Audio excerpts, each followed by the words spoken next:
ধন্যবাদ লাবণী। যেমনটি আপনি জানাচ্ছিলেন যে শিক্ষার্থীদের যেই আন্দোলন এবং তাদের যেই অবস্থান সেই সম্পর্কে আমি এই মুহূর্তে আছি এফডিসিতে। এখানে কিন্তু সম্মিলিত চলচ্চিত্র পরিষদ তারা এখানে তাদের ব্যানারে কিন্তু এই জায়গাটাতে মানববন্ধন অনুষ্ঠিত হয়েছে কিছুক্ষণ আগেই, এবং এখান থেকে তারা যেটি জানিয়েছেন যে শিক্ষার্থীদের যেই যৌক্তিক আন্দোলন সেই যৌক্তিক আন্দোলনের সাথে তারা সংহতি প্রকাশ করেছেন। পাশাপাশি শিক্ষার্থীদের এই আন্দোলনকে ঢাল বানিয়ে যাতে অন্য কেউ সুযোগ সুবিধা না নিতে পারে, ধ্বংসযজ্ঞ না চালাতে পারে, সেজন্য কিন্তু শিক্ষার্থীদেরকে আহ্বান জানিয়েছেন এখানে যারা শিল্পী এবং পরিচালক প্রযোজকরা।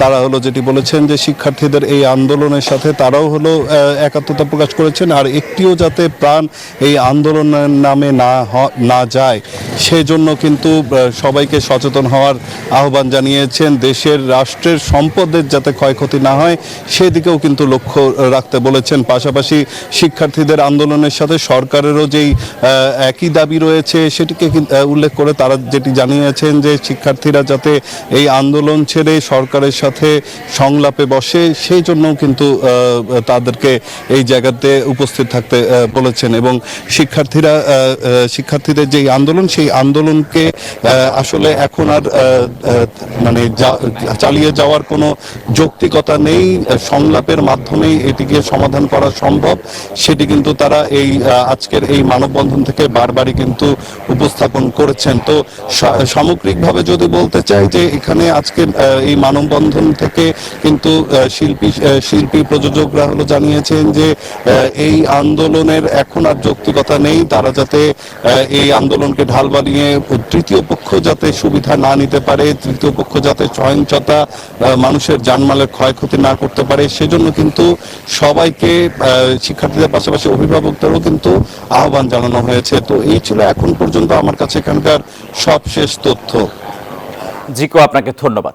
আজকে রাজশাহীতে কিন্তু সকাল 10:30 থেকে ছাত্ররা আন্দোলনে রাস্তায় নামে। তারা রাজশাহী প্রকৌশল ও প্রযুক্তি বিশ্ববিদ্যালয়ের সামনে অবস্থান নেয়, সেখানে তারা জড়ো হয় এবং এক পর্যায়ে কিন্তু তারা পুলিশের একটি ট্রাফিক বক্স ভাঙচুর চালায়। তারপরে তারা সেখান থেকে বিশ্ববিদ্যালয়ের প্রধান ফটকে জড়ো হয়। এই সময় শিক্ষার্থীদের হামলায় কিন্তু এক পুলিশ সদস্য গুরুতর আহত হয়। এরপরে কিন্তু শিক্ষার্থীরা বিশ্ববিদ্যালয়ের প্রধান ফটক ছেড়ে তারা বিশ্ববিদ্যালয়ের কাজলা গেট দিয়ে রেল গেটের দিকে তারা যায় এবং তারা আমরা যতটুকু জানতে পেরেছি যে তারা সেখান থেকে শহরের প্রাণকেন্দ্র 0 পয়েন্টে সেখানে অবস্থান নেবে এবং আমরা দেখেছি যে বিপুল পরিমাণ শিক্ষার্থী সহ কিন্তু শিক্ষার্থীদের বাইরেও কিন্তু বিভিন্ন দলমতের সমর্থকরাও কিন্তু অংশ নিয়েছেন। এছাড়া বিশ্ববিদ্যালয়ের বেশ কিছু টিচারও সেই আন্দোলনে অংশ নিয়েছেন। তবে পুলিশ সদস্যরা কিন্তু একেবারে দূরে অবস্থান করছেন এবং তারা ইতিমধ্যেই কিন্তু একবার হামলার শিকার হয়েছেন। ফলে অনেকটাই শিক্ষার্থীদের হাতে কিন্তু আমরা লাঠি সহ বিভিন্ন লাঠি বাঁশ এগুলো কিন্তু দেখেছি। তারা কিন্তু সেগুলো নিয়ে আন্দোলন করছে এবং তারা কিন্তু একটি সংক্ষুব্ধ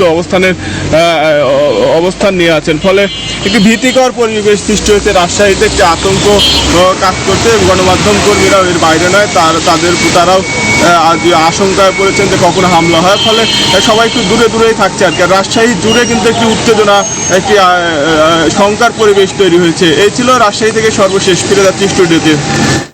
মর্তুজা, আপনাকে ধন্যবাদ।